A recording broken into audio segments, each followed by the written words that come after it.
प्यारे बच्चों, फिर से आप सभी का अंश क्लासेज में स्वागत है। मैं पंडित दिलीप तिवारी आज आप सभी को क्लास 10 का प्रकाश का अपवर्तन की बात करेंगे। इसके बारे में बताएंगे कि प्रकाश का अपवर्तन क्या होता है। साधारण भाषा में देखा जाए तो आपने देखा होगा कि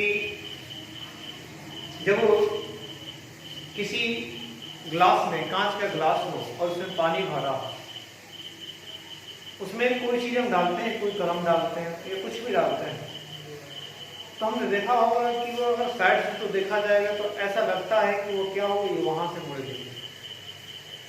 आपने देखा होगा। तो इसके डेफिनेशन पर जाते हैं। इसका डेफिनेशन कैसे देते हैं, बात करें कि प्रकाश का अपवर्तन किससे कहते हैं। आप सीधे सीधे बताएंगे कि जब कोई प्रकाश किरण एक पारदर्शी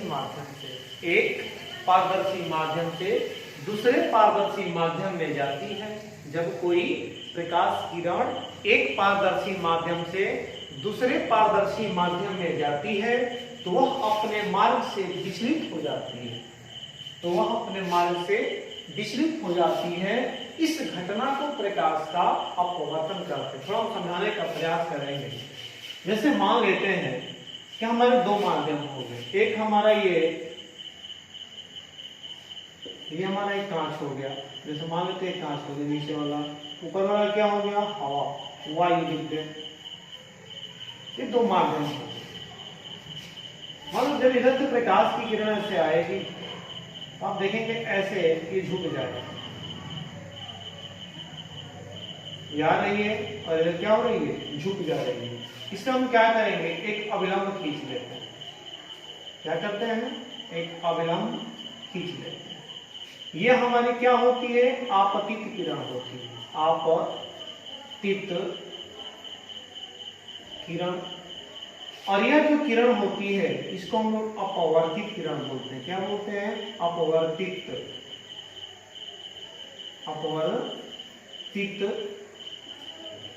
किरण बोलते हैं।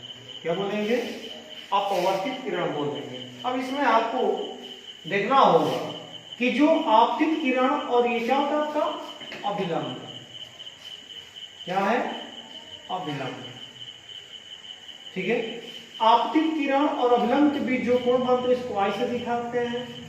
आई जो आपका होता है इसको हम लोग आपतन कोण बोलते हैं। आपतन कोण बोलते हैं। और यह जो आपका अभिलंब और अपवर्तित किरण के बीच, अभिलंब और अपवर्तित किरण के बीच जो कोण बनता है इसको हम लोग क्या बोलते हैं, अपवर्तन कोण। क्या बोलते हैं, कोणार्क जो है आपका क्या है, अपवर्तन कोण। ठीक है। फिर से इसको थोड़ा समझेंगे। जैसे हम मान लेते हैं, अब हम थोड़ा करके आपको दिखाने का प्रयास करेंगे कि जैसे मान लेते हैं कि ग्लास में पानी है। ठीक है, ये ग्लास में पानी है। जब इसमें हम क्या करेंगे, इस कलम को इसमें डालेंगे, तो इस पेन को इसमें डालेंगे। आप ध्यान से देखिएगा कि यह आपका जो है, यह अगर ध्यान से देखेंगे आप, ये घुमा हुआ आपको प्रतीत होगा। ऐसा लगेगा कि यह मुड़ा हुआ है। ठीक है। इसके अलावा एक थोड़ा मोटा, जैसा हम ये मार्कर ले लें, इस मार्कर को इसमें डालेंगे, इसको भी आप देखेंगे साइड से अगर आप देखते हैं तो ऐसा लगता है कि आपका मुड़ा हुआ दिखाई दे रहा है। अगर देखेंगे तो क्या दिखाई दे रहा है, ये मुड़ा हुआ। इसके कहने का मतलब क्या है कि एक आपका माध्यम क्या हो गया, वायु हो गया, और एक माध्यम क्या हो गया, ये जल हो गया। तो प्रकाश क्या हो रहा है कि वायु से जल में जा रहा है, और जैसे ही जल में जा रहा है, अगर आप ध्यान से इसको देखोगे तो लगेगा कि नीचे वाला इधर मुड़ा हुआ, इधर मुड़ा। ठीक है। तो आपको क्या याद रखना है, आपको इसमें यही याद रखना है कि जब कोई प्रकाश किरण एक पारदर्शी माध्यम से दूसरे पारदर्शी माध्यम में जाती है तो अपने मार्ग से विचलित हो जाती है, और इस घटना को प्रकाश का अपवर्तन कहते हैं। पहला माध्यम मान लेंगे कि वायु है, दूसरा माध्यम क्या मान लेंगे, ये हमारा कांच है। क्या मान लेंगे, इसको कांच मान लेंगे। ठीक है। इस तरह से प्रकाश का अपवर्तन होता है। अब बात आता है कि कहीं कहीं आता है विरल और सघन लिखकर। एक बात आपको साधारण भाषा में याद रखना है कि वायु जो होता है आपका, वायु, यह आपका विरल होता है। क्या होता है? विरल होता है। और जैसे कांच हो गया, जल हो गया, ये सभी के सभी और भी चीजें आएंगी, आदि और भी चीजें आएंगी, ये सभी के सभी क्या होती है? सघन होती है। तो सीधे सीधे आप कह देंगे कि वायु जो होता है विरल होता है, और जिस पदार्थ में प्रकाश प्रवेश करती है वह आपका क्या होता है? सघन होता है। विरल सघन का डेफिनेशन हम लिखेंगे, पर इसको थोड़ा समझ लें कि विरल और सघन क्या होती है। वायु की डेंसिटी जो होती है इसे कांच से बहुत कम होती है, इसलिए वायु हमारा क्या हो गया? विरल हो गया, और कांच हमारा क्या हो गया? सघन हो गया। दूसरा बात आपको ये याद रखना है सघन और विरल को याद रखने के लिए कि जब प्रकाश एक माध्यम से दूसरे माध्यम में जाती है, यदि जिस माध्यम में प्रवेश कर रही है और अविलंब की तरफ झुक रही है, ये कांच है, इसमें देखिए कि अविलंब है, अविलंब की तरफ झुक रही है, इसको इधर जाना चाहिए था, लेकिन ये क्या हो गई? झुक गई। तो जिस पदार्थ में झुकती है यह आपका सघन हो जाता है, और आप देखेंगे कि जिसमें आपका विलंब से दूर हटेगा वह आपका क्या हो जाएगा? विरल हो जाएगा। मतलब जिधर अविलंब की तरफ प्रकाश की किरण झुकेगी उसको सघन कहेंगे, जिसमें अविलंब से दूर हटेंगी उसको विरल कहेंगे। इस हिसाब से वायु हमारा हमेशा क्या होता है? विरल होता है, और जिस माध्यम में प्रकाश की किरणें प्रवेश करती है उसको हम लोग क्या कहते हैं? सघन कहते हैं। ठीक है, अब आगे चलेंगे कि प्रकाश के अपवर्तन के नियम क्या होते हैं। अब देखेंगे कि प्रकाश के अपवर्तन का नियम क्या होता है। तो आपको याद रखना है कि प्रकाश के अपवर्तन के आधार पर उसके निम्नलिखित दो नियम होते हैं। प्रकाश के अपवर्तन के दिखने के लिए आता है एग्जाम में, प्रकाश के अपवर्तन के नियम को परिभाषित ये लिखिए ऐसे करके आता है। तो आपको याद रखना है कि प्रकाश के अपवर्तन के निम्नलिखित दो नियम होते हैं। पहला नियम ये कहता है कि आपतित किरण, अपवर्तित किरण और आपतन बिंदु पर खींचा गया विलंब। क्या बोला है? आपतित किरण। कहने का मतलब जैसे मान लें कि अब हमारा क्या हो गया? ये कांच हो गया। क्या हो गया? कांच हो गया। और ये क्या हो गया? इसको लिख देते हैं, ये क्या है? कांच है। और ये क्या है आपका? वायु। ठीक है, प्रकाश क्या कर रही है कि आपके वायु से और कांच में जा रही है। ये हमारा हो गया। ये हमारी क्या है? आपतित किरण है, और ये हमारी अपवर्तित। लिख देते हैं थोड़ा, ये आपकी आपतित किरण है, और इसको क्या बोलेंगे? अपवर्तित किरण। अपवर्तित किरण। ये हमारा क्या होता है? आपतन कोण होता है। ये हमारा क्या होता है? अपवर्तन कोण होता है। पीछे लिखे लिखे पलम में जैसे मान लेते ये क्या है? आपका बिंदु O है। क्या है? O। हम क्या कर रहे हैं कि आपतित किरण, अपवर्तित किरण और आपतन बिंदु वो है, आपतन बिंदु पर खींचा गया विलंब तीनों एक ही तल में होते हैं, मतलब एक तल में होते हैं। देखिए ये आपतित किरण यहीं पे है, अभिलंब जो खींचे हैं इसी बिंदु पे है, इसी तल में है, अपवर्तित किरण है इसी तल में। ठीक है, इसी तरह से क्या रखना है कि आपतित किरण, अपवर्तित किरण और आपतन बिंदु पर खींचा गया विलंब तीनों एक ही तल में होते हैं। ठीक है, दूसरा नियम क्या कहता है? करें कि किन्हीं दो माध्यमों के लिए, दो माध्यम कर रहे हैं, एक माध्यम हमारा वायु हो गया, एक माध्यम कांच हो गया। करें किन्हीं दो माध्यमों के लिए और एक ही रंग के प्रकाश के लिए। जैसे मान लो हम जानते हैं कि श्वेत प्रकाश और सूर्य का प्रकाश जो होता है वो 7 रंगों से मिलकर बना होता है। जब प्रिज्म में पढ़ेंगे तो उसमें दिखाएंगे, और सबका अपवर्तनांक अलग अलग होता है, विक्षेपण अलग अलग होता है। आप जानते हैं कि लाल रंग का अपवर्तनांक सबसे ज्यादा होता है, और आपको बैगनी रंग की बात तो नहीं, दोनों में थोड़ा कंफ्यूज हो जाता है। तरंग दैर्ध्य की बात आती है सबसे पहले, तो लाल रंग का तरंग दैर्ध्य क्या होता है? सबसे ज्यादा होगा, बैगनी का सबसे कम होता है तरंग दैर्ध्य। विक्षेपण की बात करेंगे तो बैगनी रंग का विक्षेपण सबसे ज्यादा होगा, और लाल रंग का विक्षेपण क्या होता है? सबसे कम होता है। तो आगे हम मीटर पढ़ेंगे तो इसके बारे में जानेंगे।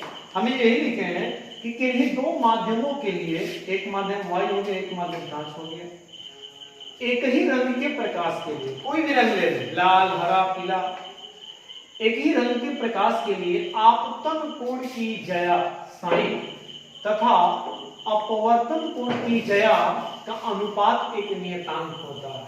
कहने का मतलब यह है कि अगर हम लेते हैं साइन आपतन कोण आई है, ये क्या होगा, अनुक्रम होगा किसके, साइन आर के।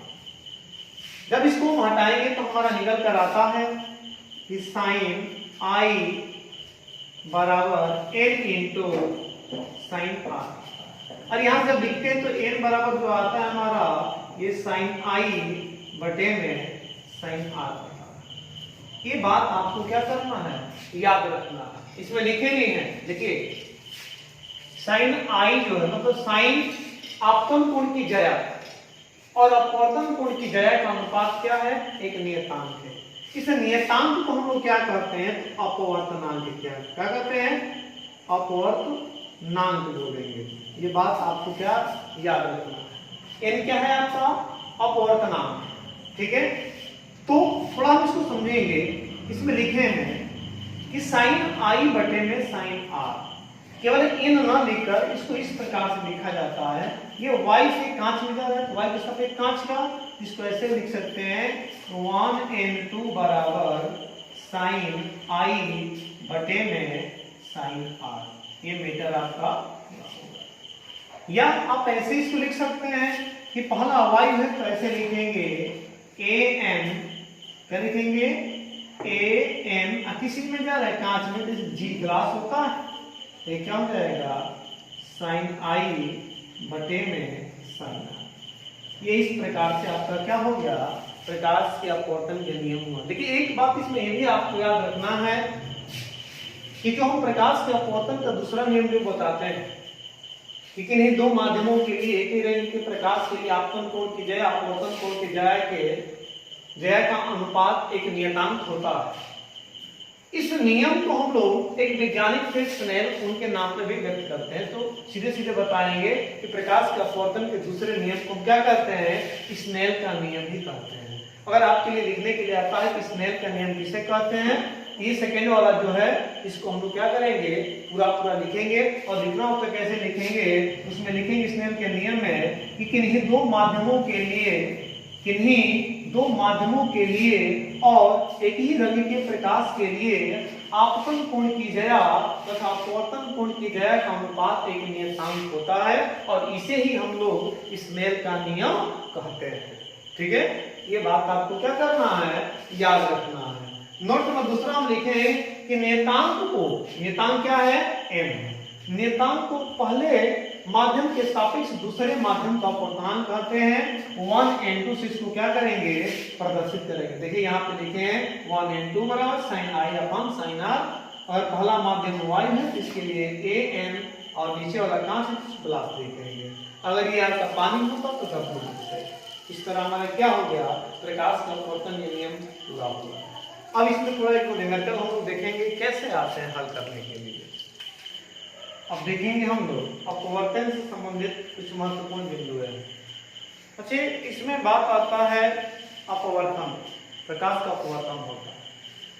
तो अपवर्तन होने के कुछ कारण होंगे। अगर आपसे पूछा जाए कि बताइए प्रकाश का अपवर्तन होने का कारण क्या है, तो आपको याद रखना है कि जब प्रकाश एक माध्यम से दूसरे माध्यम में जाती है, अर्थात वो जिस माध्यम में प्रवेश करती है उस माध्यम में प्रकाश के चाल में परिवर्तन हो जाता है, अर्थात अंतर आ जाता है। प्रकाश जो है वायु में थोड़ा तेजी से चलेगी, उसकी स्पीड ज्यादा होगा, कांच में जाएगी थोड़ा कम हो सकता है, उसकी घनत्व पर डिपेंड करता है। आपको याद रखना है कि प्रकाश का अपवर्तन इस वजह से होता है क्योंकि प्रकाश जिस पदार्थ में प्रवेश करता है, जिस वस्तु में प्रवेश करता है, उसमें प्रकाश के चाल में परिवर्तन हो जाता है, जिसके कारण प्रकाश का अपवर्तन होता है। ये बात आपको याद रखना है। अब हमको इसमें देखना है कि अपवर्तन से संबंधित कुछ महत्वपूर्ण बिंदु हैं, इसके बारे में थोड़ा देखेंगे। देखिए हम पहला इसमें लिखे हैं कि किसी माध्यम का वायु अथवा निर्वात के सापेक्ष कोई भी माध्यम हो, जैसे मान लेते हैं कि हम कांच ले लें या हम पानी लें, इसमें क्या है, पानी लेना, प्रकाश इसमें ऐसे प्रवेश करेगा, ये भी इधर झुकेगा, इधर कहीं, इसको गुलाम ले लेते, ऐसे इसमें एंट्री ले रहा, आप देख रहे झुक रहा है, ये आपकी आपतित किरण है, क्या है, आपतित किरण है, और ये आपका क्या है, अपवर्तित किरण, ठीक है। इसमें लिखे हैं कि किसी माध्यम का वायु अथवा निर्वात के सापेक्ष अपवर्तनांक का माध्यम का निरपेक्ष अपवर्तनांक, मतलब ये आपका जल हो गया, क्या है ये जल है, ये आपका वायु है, क्या है ये वायु, तो वायु में भी ये निर्वात में, वायु हो या निर्वात हो, किस सापेक्ष अपवर्तनांक, ये माध्यम का क्या कहलाएगा, निरपेक्ष अपवर्तनांक कहलाएगा। अगर आपको लिखना हो तो सीधे लिखते हैं ना 1n2, इसको आप ऐसे लिख लो कि y से जा रहा है तो लिख दो an, पानी में जा रहा है तो w, क्या लिखते हो, साइन i बटे में साइन r लिखते हो, ये नहीं लिखा जाता, या आप इसको ऐसे भी तो लिख सकते हो, जैसे इसमें आपका दिया है, कि यदि प्रथम माध्यम को 1 से और द्वितीय माध्यम को 2 से प्रदर्शित करे तो प्रथम माध्यम के सापेक्ष द्वितीय माध्यम का अपवर्तनांक को 1n2 से प्रदर्शित करते हैं। दूसरे टॉपिक में आएंगे तो मान लेते हैं कि एक माध्यम, इसको क्या मान ले, वायु को 1 मान ले और जल वाले को 2 मान ले। जब इसको लिखना हो तो हम क्या लिखेंगे, लिखेंगे 1n2 बराबर साइन i बटे में साइन r, और ये किसके बराबर होगा, तो इसको लिखेंगे 1n2 बराबर n2 को ऊपर लिखेंगे और n1 को नीचे लिखेंगे। इस तरह से हमारा क्या हो जाएगा, उसका जो हमको जिसका अपवर्तनांक निकालना होगा, जिसके सापेक्ष निकालना होगा, हमारा क्या हो जाएगा, प्राप्त हो जाएगा। अगर ये आपका जल और वायु तो इसको आप ऐसे भी लिख सकते हो, इसको लिखेंगे nw बराबर nw अपान na, इसको ऐसे लिखा जा सकता है। अगला इसमें हम ये लिखे हैं, यदि प्रकाश की किरण विरल माध्यम से सघन माध्यम में प्रवेश करती है, क्या लिखे हैं, यदि प्रकाश किरण विरल माध्यम से, तो इसमें आपका क्या होता है कि n2 जो होता है n1 से ज्यादा होता है, n2 जो होता है क्या होता है, n1 से ज्यादा होता है। जब n2 n1 से ज्यादा हो जाएगा इसमें आपकी एक स्थिति फॉलो होती है, इसको जब हम लोग लिखेंगे इसको इस प्रकार से लिखेंगे, पहले तो हमको लिखना पड़ेगा 1n2 बराबर साइन i बटे में साइन r, इतना जब हम लिखेंगे इसके बाद हमको लिखना होगा कि 1n2 जो आएगा n2 अपान n1, ये इसका मान जो होगा यह 1 से बड़ा होगा। ये बात आपको क्या करना है, याद रखना है। दूसरी बात इसमें याद रखना है कि साइन i का जो मान होगा, साइन i का मान जो होगा ये साइन r से बड़ा होगा। क्यों, क्योंकि n2 का मान, n2 अपान n1 का मान 1 से बड़ा है, इसलिए जो आपका आपतन कोण का मान जो होगा वो अपवर्तन कोण के मान से ज्यादा होगा। आप इस तरह लिख सकते हैं कि r जो होगा i से क्या होगा, बड़ा होगा। इसको ऐसे भी लिखा जाता है, क्यों, क्योंकि इसकी जो दशा जब बनती है ठीक इसके विपरीत हो जाती है, और इसको लिखा जा सकता है क्या चीज कि साइन i, क्या लिखेंगे, साइन i किसके, साइन r से छोटा हो जाए, इस दशा में लिखेंगे कि i से बड़ा क्या हो जाएगा, आपका r हो जाएगा। ठीक है, आइए अब थोड़ा आगे देखते हैं इसकी कुछ विशेष स्थिति। अब देखिए इसकी कहने का मतलब क्या है। इसके कहने का मतलब यह है कि जब r का मान जो है i के मान से अधिक हो जाए, जब ये स्थिति आएगी तो जो आपतित किरण जो है, ये आने वाले प्रकाश की किरण जो है, यह क्या होगी, इस अविलंब से दूर हटेगी। इसे क्या सिद्ध होता है कि जो आपतित किरण जो है वह अपवर्तित किरण की अपेक्षा वह अविलंब से क्या हो जाएगी, दूर हटेगी। ठीक है, इसे पूरा हमारे ज्ञान हुआ। अब आते हैं अगला टॉपिक क्या है इसमें देखा जाए। देखिए देखेंगे कि किसी पदार्थ का अपूर्णांक जो होता है वो किन किन बिंदुओं पर निर्भर करता है। तो पहले आपको याद रखना है कि पदार्थ का अपूर्णांक जो होगा वो सबसे पहले आपके माध्यम पर निर्भर करता है। माध्यम पर निर्भर करने का मतलब ये है कि जिसका घनत्व तो जितना ज्यादा रहेगा उसमें प्रकाश उतने ही कम वेग से, कम चाल से प्रवेश करेगी। तो ये आपका पहला हो गया कि माध्यम के प्राकृति पर कैसा उसकी प्राकृति, उसकी घनत्व ज्यादा है कि कम है। दूसरा कह रहा है कि प्रकाश की तरंगदैर्ध्य पर आपको हम बताए थे कि सारी जो प्रकाश की किरणें होती है ऐसे 7 रंगों से मिलकर बना होता है और सबका तरंगदैर्ध्य अलग अलग होता है। ऐसे मानकर चला जाता है कि 3900 एंगस्ट्रॉम से लेकर और 7800 एंगस्ट्रॉम के बीच इनका तरंगदैर्ध्य होता है। कहीं कहीं आपका 3500 एंगस्ट्रॉम से लेकर और 7500 एंगस्ट्रॉम के बीच दिया है। कहीं 4000 एंगस्ट्रॉम से लेकर और 8000 एंगस्ट्रॉम के बीच है। लेकिन हम इस पे लेकर चलेंगे और इसके बीच में जितने भी आपकी होगी, ये देखिए ये 3900 जो मान कर चलेंगे, ये आपका क्या है, ये बैगनी रंग का है। किसका है, बैगनी का। 7800 जो मान है ये क्या है आपका, लाल का। इस प्रकार से क्या होती है कि तरंगदैर्ध्य अलग अलग होता है और प्रकाश के तरंगदैर्ध्यों के आधार पे क्या होता है, उसका अपूर्णांक होता है, उस पदार्थ का अपूर्णांक होता है। फिर माध्यम के ताप पर, जब माध्यम के ताप की बात आएगी तो जो माध्यम है उस माध्यम के ताप से प्रभावित होता है और तब जाकर उसका क्या होता है, उसका अपूर्णांक निर्धारित, उसके अपूर्णांक में परिवर्तन होता है ताप बढ़ने और घटने से। इसके आपतन कोण से कोई मतलब नहीं होता, अर्थात आपतन कोण से कोई लेना देना नहीं होता है। ठीक है, इस प्रकार से प्रकाश के अपवर्तन कुछ बिंदु जो आज थी सूचना खत्म किए। आप देखेंगे आगे।